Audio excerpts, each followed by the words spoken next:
Namaste everyone. I hope everybody is fine, and with that we continue the chapter.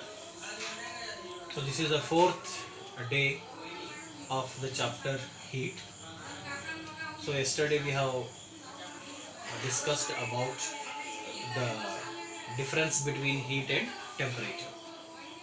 The next and after that we knew about thermometer, and there are two types of thermometer as I told yesterday. One is clinical thermometer and the other is laboratory thermometer. So today let us discuss, let us know more about the clinical thermometer. So what is this clinical thermometer is? It is an instrument. It is an instrument used to measure the temperature of human body. So you should not use for any other purpose.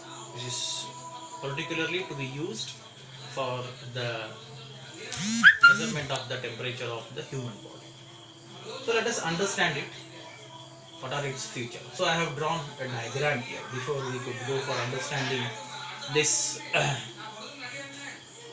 clinical thermometer. So we go for understanding the clinical thermometer. So diagram. So this is typical diagram of clinical thermometer, which consists of thermometer bulb, which is situated, this is shown here, which is situated at the bottom of the thermometer if you hold it vertically, and this is a kink. You can see a graduated arc type structure you see here. This is called as a kink, and this is a long cylindrical will be there. So that is normal 37 markings are there, 35, 36, 37, 38, 39, 40, 41, 42. So normal, it measures the normal body temperature, 37 degrees. So you have a thermometer tube outside to protect this, the capillary tube, what we call it as. And we have mercury. This is mercury here, which is used in the thermometer. So this is the different parts of the thermometer. So let us come one by one. So as I have given the notes, same points I take here, with the same points I discuss. See here, thermometer consists of a long glass tube having a thin uniform bore. So it consists of long glass tube. You can see it. This is a long glass tube inside also, having a thin uniform bore. So thin uniform bore will be there. Outside it is protected with the glass. So this is a thin uniform bore what you are having here. There is a glass bulb at one end of the glass tube, which consists of mercury as shown in the figure. This is the mercury here, what we call it as a bulb of the thermometer, clinical thermometer. This is called the bulb of the clinical thermometer. Here the mercury is present. If you have seen the clinical thermometer, then you could have easily come to know where this is the place where mercury is stored for the. There is a very short range of temperature of a clinical thermometer. Very short range is measured. See here, the starting number itself is 35 degrees centigrade to 42 degrees centigrade.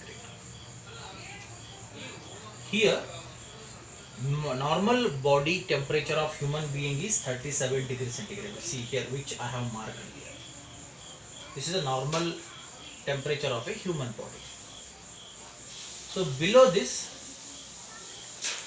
it is not a good sign for a person. Above 42 degree also, it is not a good sign for a human being. So here, this capillary tube what you are seeing here, this is the place for the mercury to go rise and come depending on the temperature of the person. There is a provision of kink here.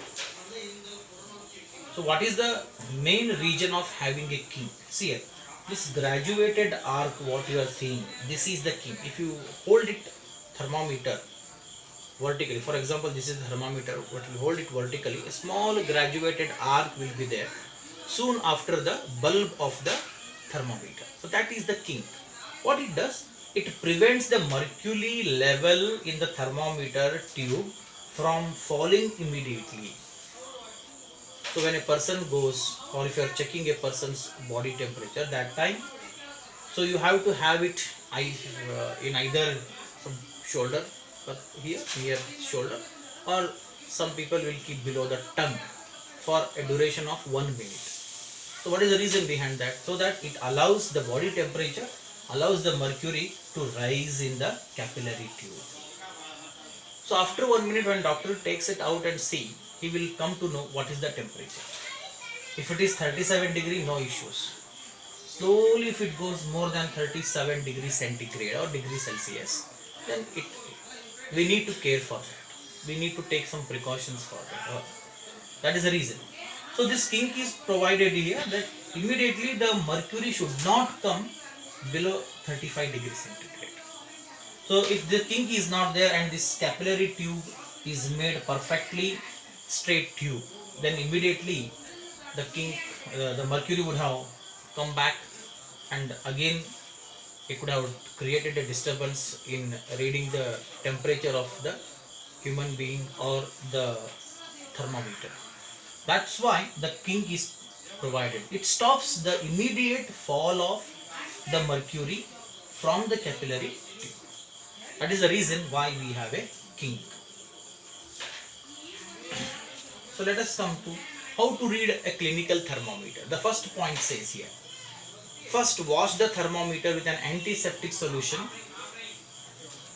If not, then wash it with clean water. So before reading in the sense before using the thermometer, that time it should be washed with an antiseptic solution. If it is not there, then go for clean water, wash it, then you can use it. Second, gently hold the thermometer tube in your hand and give it a jerk in such a way that the mercury thread in the thermometer tube falls below the reading of 35 degrees centigrade. So once you keep, after cleaning the thermometer, for example this is thermometer, you keep below the tongue here, so you have to have it for 1 minute. So after that you have to give slowly a jerk. Jerk means like this, so that it should not immediately fall down before the 35 degree centigrade. Now put the, before putting, I am telling this, before putting into the human's body, either some people keep here, some people keep it near the shoulder, like that. Now put the bulb of the thermometer under the tongue or somewhere in the near part of the shoulder, to whom you want to test the patient. So after that, leave it for 1 minute, the thermometer over there, and take it gently. Never touch the bulb of the thermometer, and you should read it horizontally, not vertically. This is not the correct reading of clinical thermometer. If you want to read the clinical thermometer, you have to have it vertically. So you should not touch the bulb of the thermometer. See here, should not touch. If you touch the bulb of the thermometer, again the body temperature adds to that, and there is increase in the mercury in the capillary tube, and that creates a sort of confusion while taking the exact body temperature of human being. This is the precaution taken by the doctors. So if you see a doctor, whenever he handles the clinical thermometer, see how he handles. So handling the device or an apparatus is also a skill. So we should not handle the way we want. It should be handled the way it should be handled. So if you touch here the bulb of the thermometer, the presence of mercury will be there. That adds to the present temperature, and the disturbance or the confusion may start while reading the correct temperature of the human body or the patient by the doctor. Hence, they should not be touched here. It should be always parallel. So not like this or not like this. You should be always parallel. Any thermometer you take, for example, especially clinical thermometer, the readings what you write here, what it is written over there, if you want to read it perfectly, it should be parallel to your eyesight, not below the parallel sight, not above our eyesight. So not below the eyesight. It should be parallel to our eyesight. You can easily read the temperature shown by the thermometer. So this is how it's being read. We should know its structure component. After that we should know how the thermometer is read. After that we are coming to the final structure of the thermometer. What are the precautions we should have? Because we should not handle it the way we used to handle our normal things like pen and other things. It should be handled very carefully. So what are the precautions? First one, wash the, as I told, wash the clinical thermometer before and after using, preferably with an antiseptic solution. So once this thermometer is used by the doctor to check the temperature of a patient, then immediately it should be washed. It should not be inserted into the mouth of the other patient directly. So it should be washed with antiseptic solution. This is a precaution I am telling. If not, clean water is sufficient to wash the clinical thermometer. So before washing, should be washed before usage, and after usage also it should be washed. Before, without washing, don't use the clinical thermometer. This is the first precaution. Second precaution, be ensured that the mercury level before using the thermometer should be below 35 degrees. This is very important. Before you use this thermometer to check the temperature of a patient, see that the mercury level should be, before using the thermometer, should be below 35 degrees. See, this is 35 degree I have marked. So before you insert this thermometer into the patient's mouth, that time the mercury level in the thermometer must be below 35 degree. This is another important precaution to be noted while handling the thermometer. The third, the clinical thermometer should be read by keeping the level of mercury along with the line of sight. As I told, you should have it perfectly parallel to your eyesight. Once you take it from the patient's mouth, so that time you have to have it parallel to your eyesight. So once it is parallel to your eyesight, it enables you to read it properly, to diagnose it properly, what is the temperature of the human body. Otherwise it creates a lot of confusion, as I told you. While reading the clinical thermometer, you should never be held by the bulb. I told you before. This part you cannot hold it directly like this. If you hold it here, the temperature adds to that and mercury starts slowly rising unwantedly. And directly if you use it like this only, or directly if you use it while taking the reading, that time it creates a lot of confusion. I am repeating this word, lot of confusion. So such thing should not take place when you have with you the clinical thermometer and you are using it to find out the body temperature. So these are the few precautions how to handle a clinical thermometer. I have given my email ID. If you have doubt, please write there. I will immediately solve your doubt.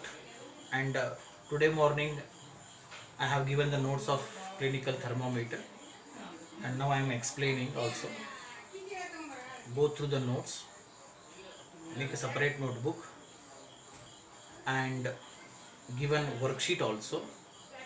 So that worksheet should come back to me. Hardly I have received 20 worksheets of your friends through my mail ID. So I request the remaining students also to send the worksheets so that I can go through that and I can reply to you. So if you have any doubt regarding this clinical thermometer and any other concepts with till now. You can get back to my mail ID and I will solve it then and there. I hope you understood this clinical thermometer. What is it, how to read, what are its precautions, and how it functions. So in tomorrow's class we take one more thermometer, that is laboratory thermometer, which is quite different from clinical thermometer. I hope you understood this and we can meet in tomorrow's class. Thank you. Back, what did you?